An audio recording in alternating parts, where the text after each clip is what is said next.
How I watched One Piece in just 40 days. ये वो time था जब मेरे कॉलेज का वेकेशन चल रहा था और बाहर कड़कती धूप हुआ करती थी, इसीलिए मैं घर पे बस नल्लों की तरह यहाँ वहाँ पड़ा रहता था। अब मेरे पास करने के लिए तो कुछ था नहीं, तो मैंने सोचा कि क्यों ना कोई एनिमे ही देखा जाए, क्योंकि उसके कुछ टाइम पहले ही मैंने 2 महीनों के अंदर ही नारुतो को पूरा देख के खत्म किया था और उस टाइम पे ये मेरा फेवरेट एनिमे भी बन गया था। सो इसके बाद मैंने सोचा कि अब क्यों ना वन पीस ही देखा जाए, और उस टाइम पे मुझे जरा भी अंदाजा नहीं था कि वन पीस कितना बड़ा एनिमे है। मुझे सिर्फ इतना पता था कि इसमें कुछ फल फ्रूट का सीन है जिसे खाने के बाद जिस व्यक्ति ने इसे खाया है उसके पास कुछ पावर्स आ जाती है। और उसके बाद मेरे पास वन पीस देखने की एक ये भी वजह थी कि मेरे एक दोस्त ने कहा था कि भाई तुझे कोई एनिमे देखना है ना तो वन पीस देख, एक नंबर है। और तब मैं ज्यादातर एनिमेस के नाम भी नहीं जानता था, ऑल्दो मैंने ज़ेचबेल जैसे एनिमेस को नारुतो के पहले ही देख रखा था। अब मैंने ये सोच लिया था कि अगर देखूंगा तो वन पीस ही देखूंगा।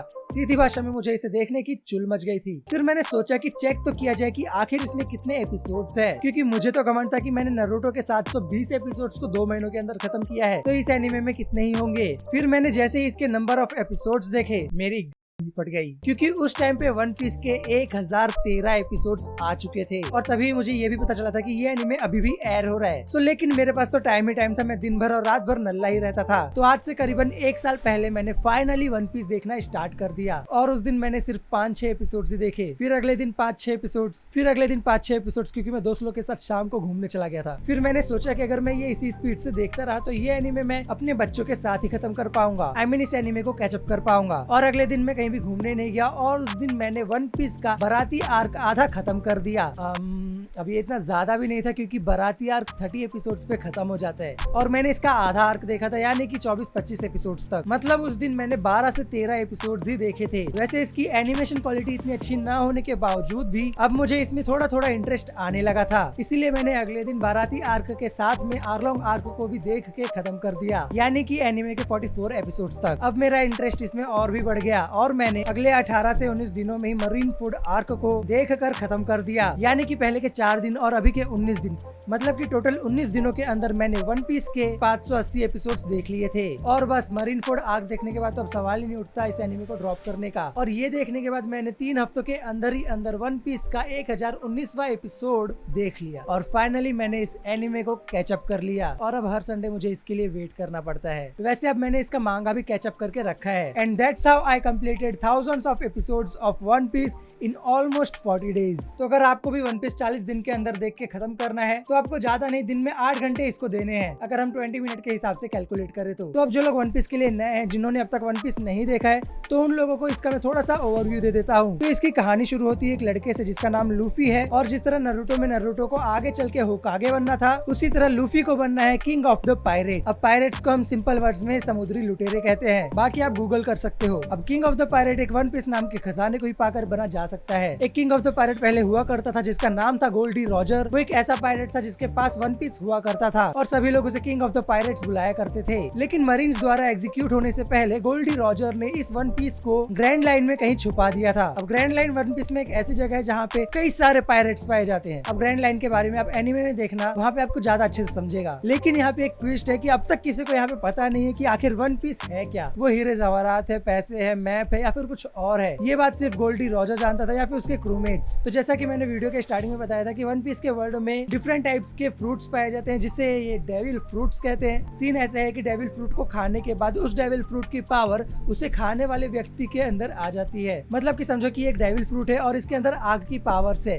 और अगर आपने इसको खा लिया तो आपके पास भी आग की पावर्स आ जाएंगी। और वन पीस के वर्ल्ड में कई प्रकार के डेविल फ्रूट्स पाए जाते हैं, लेकिन डेविल फ्रूट का एक नुकसान भी है कि अगर किसी ने इस डेविल फ्रूट को खा लिया तो वो अपनी तैरने की एबिलिटी खो देता है। और एनिमे में हमारा जो प्रोटैगनिस्ट है लूफी, उसने भी बचपन में एक डेविल फ्रूट खा रखा है जिसका नाम है गम गम फ्रूट, जिसकी वजह से लूफी अपने बॉडी के किसी भी पार्ट को स्ट्रेच कर सकता है। हाँ, किसी भी पार्ट को। तो अब इतना ही ओवरव्यू, क्योंकि अगर मैं वन पीस के वर्ल्ड को पूरा समझाते बैठ गया तो ये वीडियो 1 से 2 घंटे लंबी बन जाएगी। नाउ अब बात कर लेते हैं कि मुझे ये एनिमे कैसा लगा, जिस एनिमे के एपिसोड्स को देख के लोगों को 100 बार सोचना पड़ता है कि ये एनिमे देखे कि ना देखे। सबसे पहले अगर बात करें तो वन पीस का वर्ल्ड इतना वास्ट है कि इतना बड़ा वर्ल्ड आपको शायद शायद ही किसी और एनिमे में देखने को मिले। वन पीस का वर्ल्ड इतना बड़ा है कि इसमें आपको कई सारी प्लेसेस देखने को मिलेंगी और इन प्लेसेस पे कई ट्राइब्स के कैरेक्टर्स देखने को मिलते हैं, यानी कि डिफरेंट टाइप्स के कल्चर और ब्रीड्स। अब ऐसा नहीं है कि यहाँ पे कई टाइप्स के कल्चर है और ब्रीड्स है तो फिर जो मन में आया वो बना दिया। प्रॉपर हर चीज के पीछे रीजन है और इनके आइलैंड्स जो है वो भी प्रॉपर सोच समझ के बनाया गया है। Heads off to Oda sensei. तो इसमें आपको 800 या तो 900 एपिसोड्स के आसपास नारुतो का भी रेफरेंस देखने को मिलेगा, जिसे देखने के बाद आप बोलोगे क्या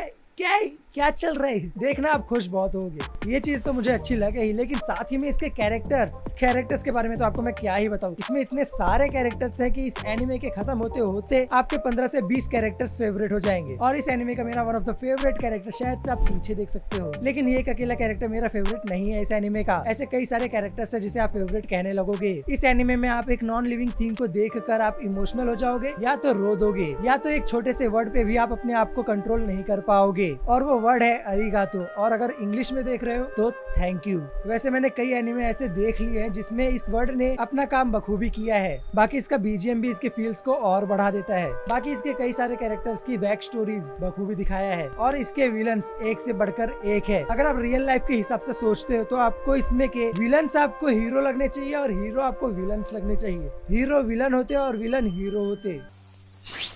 आप देखने के बाद समझ जाओगे कि मैं क्या कहना चाह रहा हूँ। बाकी विलन का प्रेजेंस इसमें काफी कमाल का है। अब पता नहीं मैं ये कितनी बार बोल रहा हूँ, लेकिन हाँ, वन पीस का वर्ल्ड इतना बड़ा है तो इसमें कई सारे राज तो होंगे ही। तो इसमें ऐसे कई सारे राज है जो कि इसमें शुरू के एपिसोड से डेवलप किए जाते हैं और उनमें से कई सारे राज अब जाके खुल रहे हैं। और ये मैं मांगा की बात कर रहा हूँ। मांगा में अभी कई सारे राज धीरे धीरे ओपन हो रहे हैं। और फाइनली जो चीज मुझे इस एनिमे के बारे में सबसे ज्यादा अच्छी लगती है वो है इस एनिमे का फोरशैडोइंग। अब फोरशैडोइंग का मतलब सिंपल वर्ड्स में कहे तो ऐसी बातें या फिर हरकतें जो कि आपको प्रेजेंट में देखने को मिल रही हैं, वैसे ही उससे रिलेटेड आपको फ्यूचर में देखने को मिले। मतलब किसी और एनिमे में हमें फोरशैडोइंग दिखाया जाता है तो वो कुछ 20-50 एपिसोड्स के अंतर का होगा और ज्यादा से ज्यादा 200-250 एपिसोड्स के अंतर में। लेकिन वन पीस में ऐसा नहीं है। मतलब कि सपोज करो कि एनिमे में एपिसोड नंबर 61 पे कुछ बोला गया है और वो 700 से 800 एपिसोड बाद बताई जाती है कि हाँ ऐसा भी है। अब मैं आपको कोई स्पॉइलर नहीं देना चाहता, वरना मैं आपको बता देता। तो यहाँ पे मैंने इतनी सारी इसकी तारीफें कर दी है, लेकिन यहाँ पे इसमें थोड़ी सी कमियां भी है, जैसे कि कुछ इनलॉजिकल सीन्स हैं। वैसे लॉजिक को इसमें इग्नोर करना, क्योंकि वन पीस के वर्ल्ड में सब कुछ जायज है और इसमें किसी भी कैरेक्टर को जल्दी से पूरी तरह खत्म नहीं किया जाता, लेकिन जब करते हैं तो वो भी अच्छा नहीं लगता। और हाँ, ये इतना लंबा एनिमे है तो ऑफ कोर्स इसका पेस आपको स्टार्टिंग में स्लो तो लगेगा ही, और इसकी स्टार्टिंग के एपिसोड्स की एनिमेशन, लेकिन हाँ अभी के एनिमेशन इसके रिकॉर्ड तोड़ रहा है। लेकिन हाँ, कुछ लोग जो अभी इसको कैचअप करके रखे हैं एनिमे को, वो उस टाइम के एनिमेशन और कॉमेडी को याद किया करते हैं। सो यही थी मेरी पूरी वन पीस की जर्नी की कैसा लगा मुझे ये एनिमे और कैसे मैंने इसको देखा। इस पे व्यूज भले ना है, लेकिन हाँ इसको मैंने अपने लिए बनाया है। बाकी आपको वीडियो कैसा लगा कमेंट सेक्शन में जरूर बताना, और आप अपनी भी वन पीस की जर्नी को कमेंट सेक्शन में बता सकते हो। और हाँ, वीडियो को लाइक करना मत भूलना, और अगर चैनल पे नए हो तो चैनल को सब्सक्राइब भी करना मत भूलना। वैसे मैं इस चैनल पे मूवीज और सीरीज के बारे में बताता हूँ, लेकिन हाँ इस पे मैं एनिमे से रिलेटेड वीडियोस भी डाला करूंगा, तो चाहे आप कुछ भी देखते हो चैनल को सब्सक्राइब करना मत भूलना। और हाँ, जाते जाते ये जरूर कहूंगा कि हर एक फिलर आर्क को आप छोड़ दोगे तो चलेगा, लेकिन G8 फिलर आर्क को बिल्कुल भी मत छोड़ना। ये one of the funniest arc है। बाकी वन पीस पे अगली वीडियो लूफी के गियर 5 की टाइम पे आएगी।